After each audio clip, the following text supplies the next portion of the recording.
네, 안녕하십니까 모두의 시청자 여러분. 오늘 함께 살펴볼 차량은 W140 S600 모델입니다. 연식은 1997년도 등록되어 있는데 스투트가르트에서 만들어진 걸작 S클래스 모델이에요. 1990년도 초반에 경제가 매우 안 좋았지만 출시 당시에는 상당히 고가 차량이었고, 큰 덩치로 인해서 사회적으로 환경 파괴를 일삼는 권위주의적인 차라는 안 좋은 인식이 있었는데, 그러나 이건 일반인들 이야기고, 부유층 사이에서는 반사회적인 인식과 거대한 덩치와 위협적인 디자인으로 사람들에게 이제 권위를 앞세우기 좋은 차였다. 그래서 재벌 총수, 부유층, 특히 권위를 앞세워야 하는 마피아랑 야쿠자 같은 범죄자들한테 큰 인기가 있었다.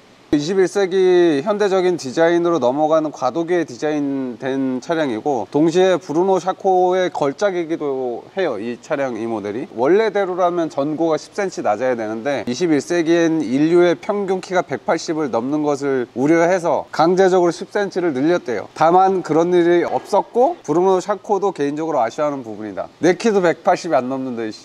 엔진부터 설명드리면 갈비살이 쭉쭉 뻗어 있는 M120 엔진이에요. 이게 초반에 파가니 존다에도 올라갔던 엔진이고, 여기서 조금 더 업그레이드 된 게 AMG에서 손을 댄 게 이제 파가니 존다 F랑 R에 들어갔던 걸로 기억을 하고 있어요. 그래서 실제로 달렸을 때 배기 튜닝을 해놓으면 파가니 존다랑 배기 소리는 똑같습니다. 그리고 엔진 마력은 394마력에 58.1 토크. 변속기는 전기형은 4단이고 이 녀석은 후경이니까 5단 오토일 거라고 보시면 될 것 같아요. 그래서 722 미션이라고 이제 요 파워트레인이 감당하기엔 충분한 좋은 미션? 좀 저출력 4기통이랑 6기통에 매칭했을 때 그 미션이 굉장히 안 좋았는데 슬립도 많이 나고, 근데 이런 고토크 고마력에는 매칭이 잘 돼가지고 되게 벤치다운 미션이라고 정평나 있는 미션이에요. 그래서 S클래스 S500 이상 타시는 분들한테는 벤츠 미션 좋다 이런 말 많이 들었고, 그 이하를 타시는 분들은 벤츠 미션 쓰레기다. 배기량 대비 출력 대비에 미션이 좋고 나쁘고의 차이가 있어요. 근데 미션은 벤츠는 항상 자기네가 만들어 오는 게 유명해서 현대기아랑 똑같아요. 벤츠는 이런 사소한 10mm 볼트 하나조차도 자체 생산을 하는 특이한 버릇이 있어요. 파워 유닛이랑 파워트레인 미션을 만들 때 미션이 대배기량까지 커버가 되게 허용 토크를 엄청 높게 설계를 하다 보니까 저배기량 저토크에서는 미션 궁합이 안 맞고, 고배기량에서는 궁합이 잘 맞고, 이런 좀 특이한 점이 있어요. 주행해보면 주행 질감이 굉장히 좋아요. ZF랑은 조금 다른 부드러운 주행 질감을 가지고 있어요. 그리고 탄력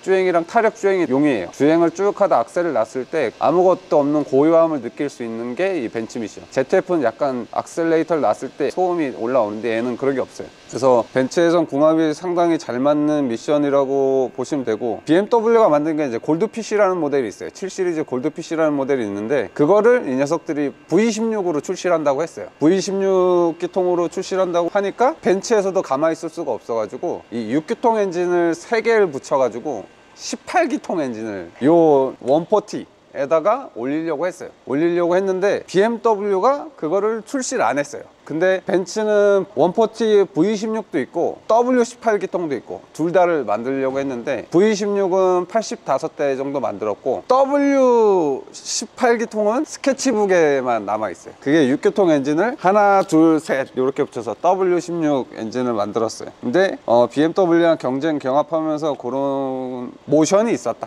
정도? 그리고 요 녀석 140에 왔을 때 요 파워 유닛이 아닌 이제 4기통이랑 6기통 파워 트레인이 있는데, 거기에는 또 아우디 쿼트로를 대적하기 위해서 이제 포매틱을 처음 시발점으로 만든 게 124에서 포매틱을 시발을 해가지고 이 140에서는 쿼트로를 대적할 수 있는 포매틱을 우리가 만들었다 했는데 개같이 멸망해서 한 20년 동안 포매틱은 죽어 있었다.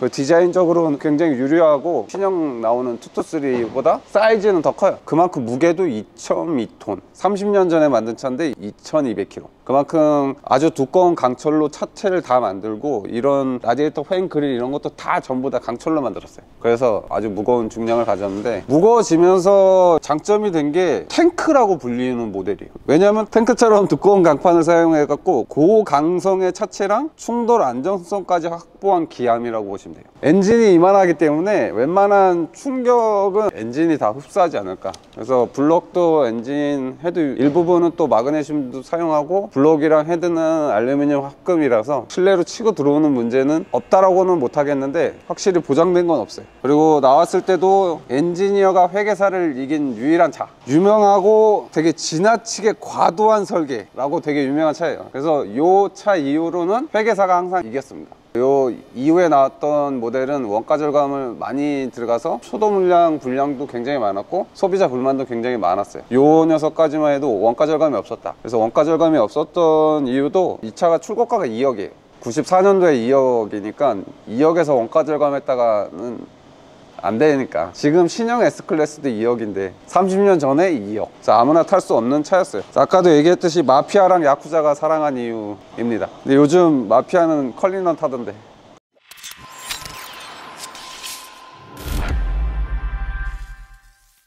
네, 하체로 왔습니다. 하체로 왔는데 이제 세월에 장사 없다고 누유가 쭉 있어요. 근데 이건 다행히 오일 팬에서만 새는 상태라서 팬만 뗐다 붙이면 될 것 같아요. 요즘 신형 같은 경우는 요 팬만 떼려고 해도 서브프레임 와세일 드랍해야 되는데 옛날에는 엔지니어에 대한 배려가 있었다. 정비성을 그래도 신경 써줬다. 팬을 두 개로 분리해서 정비성을 확보했다 라고 보시면 될 것 같아요. 하체는 뭐 서브프레임 구성 보면 그냥 엄청 두꺼운 강철로 해가지고 차체 사이즈에 맞게 거대하게 짜여져 있어요. 제일 이색적인 거는 엔진이 V12기통 엔진인데 엔진 블럭의 길이 자체가 그렇게 길어 보이지 않는다는 거, 좌우방이 좁다는 거. 그래서 웨썸프 방식인데 이 정도 사이즈로 커버하는 거는 대표적으로 롤스로이스가 있죠. 롤스로이스 서브프레임도 다 풀 강철 프레임으로 만들어서 부품에 대한 신뢰성을 높이려고 하는 모습이 더 눈에 들어와요. 알루미늄이나 접합되는 그런 프레임을 사용해 가지고 장기적인 내구성이 안 나오는 방식으로 접근한 게 아니라 온리 강성, 온리 스틸, 온리 강철. 서브프레임도 강철, 메인 프레임도 강철, 그냥 풀 강철. 그래서 공차 중량이 2200kg다 스테빌라이저 봐도 그냥 되게 원초적으로 앞으로 해서 쭉 들어오는 형태고, 로우암 같은 경우도 위아래를 접합해서 붙였는데 옛날 30년 전 용접 보세요. 30년 전 용접 퀄리티가 지금 2025년도에 만들어지는 차들보다 용접 퀄리티는 더 높다. 여기도 철판 두 개가 붙은 형태인데 웰딩 퀄리티가 엄청 뛰어나요. 장인정신이라고 하는 게 오히려 80년도 90년도 때가 더 높았던 것 같아요. 이런 용접 웰딩 퀄리티 보면은 진짜 엄청 깔끔해.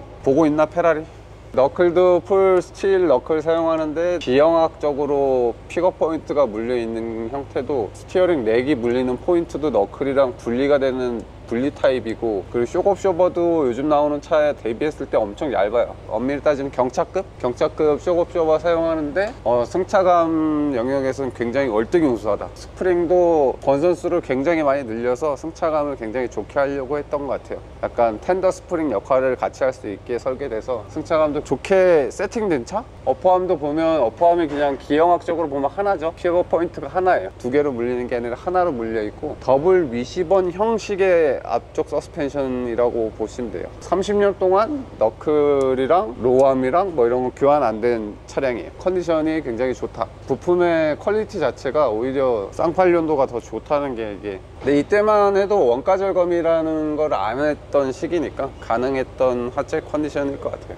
웜기어라고 하는 게 보면 진짜로 웜이죠. 웜. 여기서 보면 이렇게 나와가지고 로드대를 타고 이렇게 밀면 이쪽 바퀴가 밀리고 이쪽 바퀴가 다시 밀리고 이런 형태. 이런 스티어링 형태를 사용하는 게 요즘에 오면은 대형 트럭, 버스, 그리고 G바겐. G바겐 신형은 또 스티어링 렉 타입으로 바뀌었어요. 24년 이전식 G바겐은 이 형태의 웜기어를 사용했어요. 제가 주행했을 때도 코너를 돌고 나왔을 때 핸들을 똑바로 놓으면 차가 똑바로 가는 게 아니라 반대로 카운터를 쳐줘야 돼요. 스티어링 렉 이 시스템은 굉장히 안 좋은 단점을 많이 가지고 있는데, 장점이라고 하면 이제 구조적으로 되게 단순해진다는 거랑 아주 협소한 공간에 다리를 넣을 수 있다는 장점. 그래서 옛날 차들은 다 이 방식이었어요. 이 형태의 방식이었는데 벤츠는 여기에 이제 유압 파워 스티어링 시스템을 도입해 가지고 사용하는 거고, 옛날 차들은 파워 유닛 저게 없고 대가 짧은 형태로 가서 힘을 최대한 운전자가 덜 쓰게 하는 형태로 갔는데, 그렇게 가면 단점이 바퀴가 많이 안 꺾여요.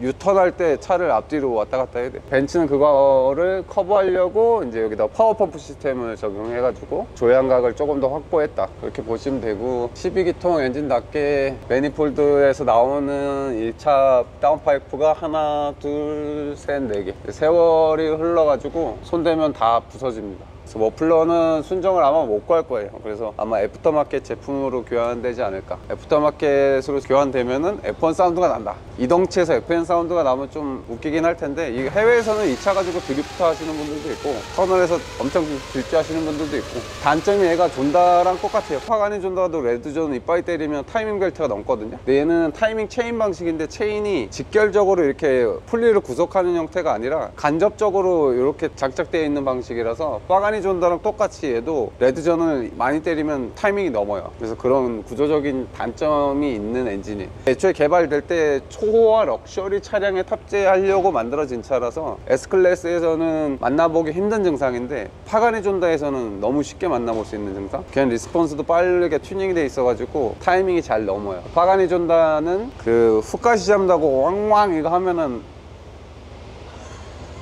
벤츠에서 만들어서 파가니에 납품을 하는 거니까, 뭐 이 엔진은 파가니 존다 엔진이라고 봐도 돼요. 실제로 파가니 존다 엔진 블로우 났을 때 이 엔진 가져다가 많이 조합해서 살리기도 해요. 뒤에 오면은 이제 지금은 상상도 하기 힘든 벤츠 4단 5단 미션 사이즈인데, 이게 신형은 9G트로닉 되면서 이게 엄청 커졌어요. 사이즈 자체가 지금 얘는 12기통에 올라간 미션인데도 엄청 소형화돼 있어요. 9G트로닉이랑 7G트로닉 올라오면서 미션의 사이즈를 엄청 키워가지고 실내 이쪽 센터펫이 안쪽으로 엄청 많이 침범을 해요. 얘도 지금 보면 여기 공간이 없을 정도로 타이트한데, 이 미션 본체가 커지니까 이게 점점 커지면서 실내를 침범하는 문제가 있어요. 그래서 제가 느낄 때 이거 722 미션이 진짜 명기 미션이지 않을까. 고토크도 대응 가능하고 벤츠처럼 부드러운 변속감을 느끼게 해주고, 이 녀석이 진짜 벤츠에 어울리는 벤츠 미션이라고 저는 생각해요.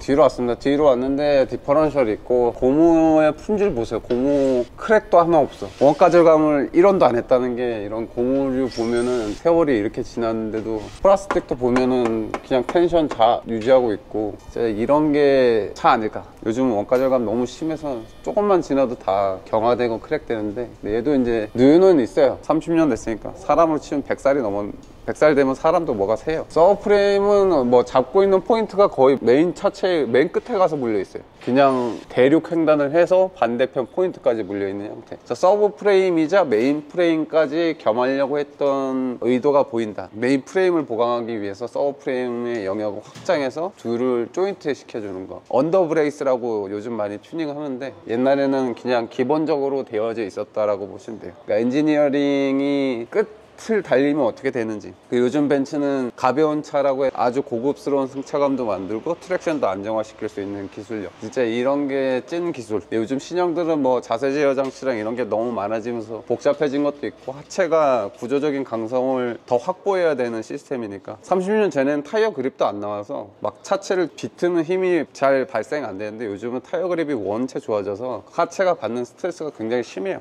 옛날 올드카에다가 엄청 신형 타이어인 컵2나 미쉐린 4S 끼는 걸 좀 반대하는 이유가, 할아버지한테 조던 신기는 느낌. 저는 그냥 옛날 클래식하면 클래식카에 맞는 타이어를 끼는 걸 좋아해요. 뒤에 오면 이제 좀 신기한 게 어큐뮬레이터가 장착되어 있는데, 얘는 이제 셀프 레벨라이저라는 SLS라는 시스템이 달려 있어요. 그래서 차고를 자기가 직접 맞추는 시스템. 좌우측을 독립 제어하지는 않고, 여기에 이제 장착되어 있는 요 차고 센서, 이게 스테빌라이저에 구속되어져 있는데, 스테빌라이저가 내려가고 들리고를 감지해서 차고를 들고 내리고 해주는 거예요. 뒤에 이제 견인을 할 수도 있고, 무거운 걸 실었을 때 들어준다. 약간 야쿠자 옵션인가? 시체 많이 넣었을 때.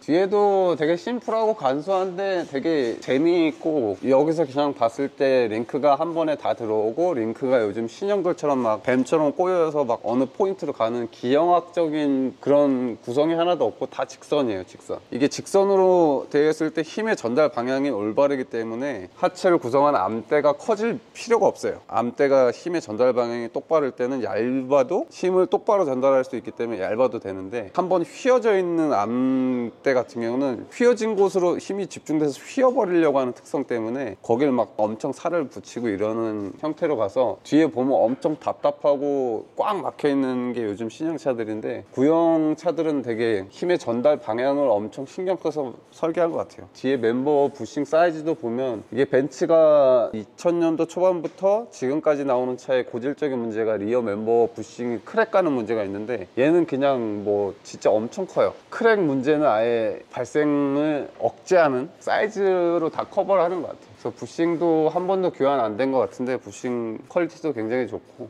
좀 아쉬운 건 이제 부식이 진행되고 있다는 거. 이때도 최첨단 기술이라고 메인 프레임이랑 차대는 아연 강판을 사용했는데 요렇게 이제 부식이 진행되고 있어요. 그래서 30년의 세월은 어쩔 수 없다. 그래도 조금 하체 매니지먼트를 하려면 하부 세차 같은 걸 꼼꼼하게 잘 해주시고, 겨울철에 염화칼슘 있을 땐 운행 자제하는 게 좀 좋지 않을까. 그리고 좀 안타까운 건 12기통인데 싱글 머플러라는 거. 이게 좀 안타깝다. 쿼드 머플러로 딱 해서 AMG 마냥 가변 머플러 딱.